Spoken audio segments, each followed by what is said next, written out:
السلام عليكم ورحمة الله وبركاته. وهنتكلم النهاردة عن سد النهضة. وفي بداية موضوع سد النهضة لازم نعرف التسلسل الزمني لفكرة سد النهضة وأين يقع سد النهضة، بالإضافة لاتفاقية عنتيبي واتفاق المبادئ لعام 2015، وما هي نقاط الخلاف وما هي حلول الخروج من أزمة سد النهضة. تم تحديد الموقع النهائي لسد النهضة في الفترة من عام 1956 ل 1964، وده طبعا عن طريق مكتب الولايات المتحدة الأمريكية للاستصلاح، وده اللي تم عن طريق مسح للنيل الأزرق دون الرجوع لمصر وفقا لاتفاقية عام 1929، وده اللي من ضمن نصوصها إلزامية إخطار مصر والسودان بأي عمل يتم على أحد روافد النيل أو حتى البحيرة. ومن أكتوبر 2009 إلى أغسطس 2010 تم عمل المسح لموقع السد من قبل الحكومة الإثيوبية، وفي نوفمبر 2010 تم الانتهاء من تصميم سد النهضة. أما في 31 مارس 2011 وبعد إعلان الحكومة الإثيوبية عن مشروع سد النهضة بيوم واحد، تم منح عقد قيمته 4.8 مليار دولار لشركة إيطالية تدعى ساليني، وهي اللي هتتولى إنشاء سد النهضة. وفي 2 أبريل 2011 وضع رئيس الوزراء الإثيوبي ميليس زيناوي حجر الأساس لسد النهضة. وفي 15 أبريل 2011 تمت إعادة تسمية السد باسم سد النهضة الإثيوبي الكبير، وده بعد ما كان اسمه في البداية المشروع إكس. وبعد الإعلان عن عقود المشروع تمت إعادة تسمية السد باسم سد الألفية. وفي مايو 2011 أعلنت إثيوبيا أنها ستتقاسم مخططات السد مع مصر لمناقشة أثر السد على دول المصب وهي السودان ومصر. وفي مارس 2012 أعلنت الحكومة الإثيوبية ترقيتها لتصميم محطة توليد كهرباء السد لتصل من 5250 ميجا وات إلى 6000 ميجا وات. وموقع سد النهضة في نهاية النيل الأزرق في منطقة تسمى بني شنقول، تبعد عن السودان 20 إلى 40 كيلومتر من الحدود السودانية، ويبلغ ارتفاع السد 155 متر بطول 1800 متر. وده طبعا كان التسلسل الزمني لفكرة سد النهضة من البداية وحتى اللحظة. تأثير سد النهضة على مصر. ما تخشاه مصر من السد هو انخفاض حصة مصر من مياه نهر النيل، والخسارة دي هتكون على مستويين. المستوى الأول خسارة مؤقتة وهي اللي هتكون في فترة ملء سد النهضة، أما الخسارة الدائمة ودي اللي هتنتج عن تبخر المياه من خزان سد النهضة بالإضافة إلى حجم التخزين بسد النهضة، وده اللي بيساوي معدل تدفق النهر على الحدود السودانية المصرية، أي نصيب كل من مصر والسودان ما يعادل 65.5 مليار متر مكعب. وطبعا خلال فترة ملء سد النهضة هتصل كمية الفقد من مياه النيل من 11 إلى 19 مليار متر مكعب، وده اللي هيؤدي لخسارة 2 مليون مزارع لدخلهم بسبب انخفاض منسوب المياه. كمان هيأثر على إمدادات الكهرباء في مصر اللي هتصل فيها كمية الفقد من 25% إلى 40%.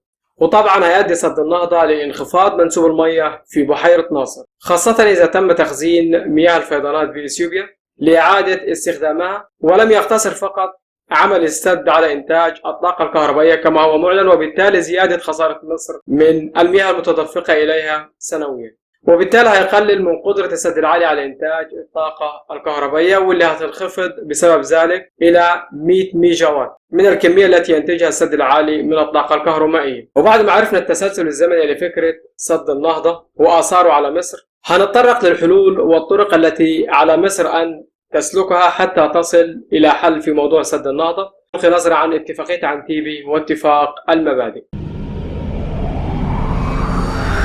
أولا، اتفاقية عنتيبي.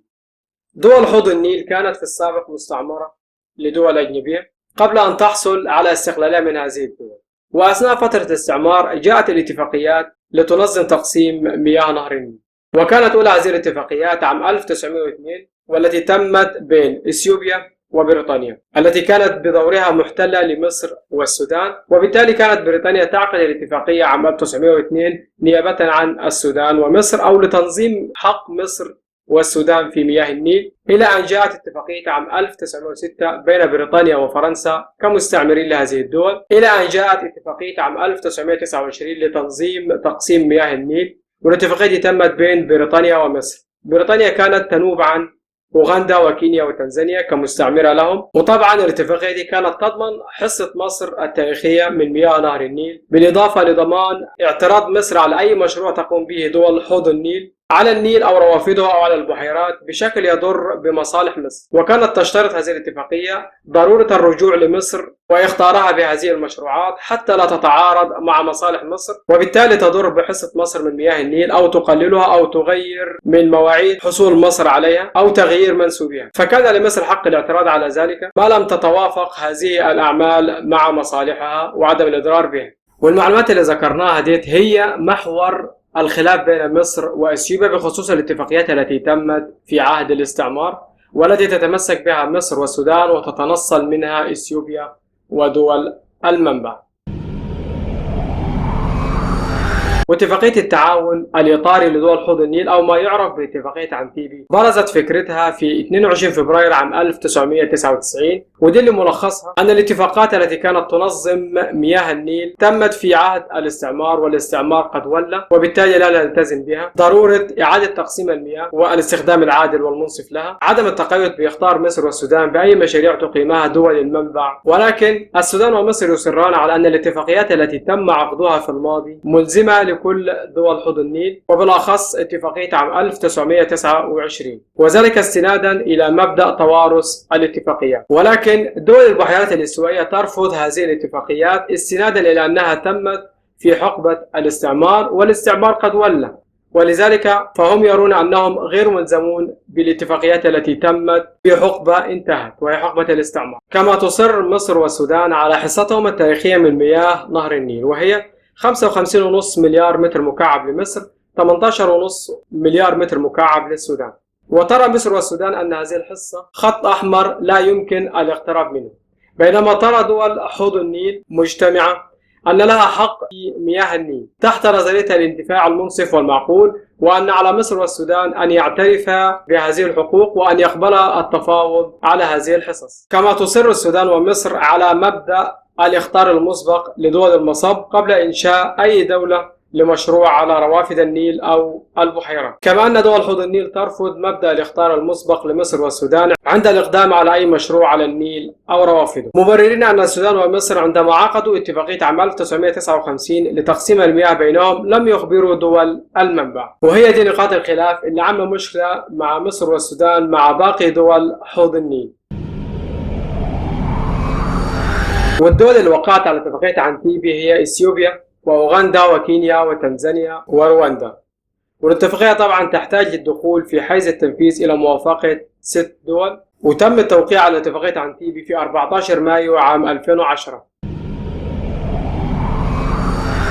أما عن اتفاق المبادئ ل 2015، هو الاتفاق اللي تم بين مصر والسودان وإثيوبيا في 23 مارس 2015، ويعتبر اتفاق المبادئ هو القشة التي قسمت ظهر البعير، وطبعا هو نقطة ضعف مصر في قضية سد النهضة، لأنه أطلق لإثيوبيا العنان في التصرف كيفما تشاء وقتما تشاء وتهدد كيفما تشاء. ويتمحور الخلاف بين مصر وإثيوبيا في خصوص موضوع السد هو فترة ملء السد وتشغيله. فعلى الجانب المصري ترغب مصر في أن يكون ملء السد على 10 سنوات مع الأخذ في الاعتبار الفيضانات والجفاف. ففي فترة الفيضان يمكن لإثيوبيا أن تخزن المياه مع مراعاة فترة الجفاف، إما أن تقف عن التخزين أو تقلل من كمية التخزين. بينما ترى إثيوبيا أن فترة ملء السد تكون من 4 إلى 7 سنوات، وذلك بعد أن كانت في بداية الأمر تريدها من 2 إلى 3 سنوات.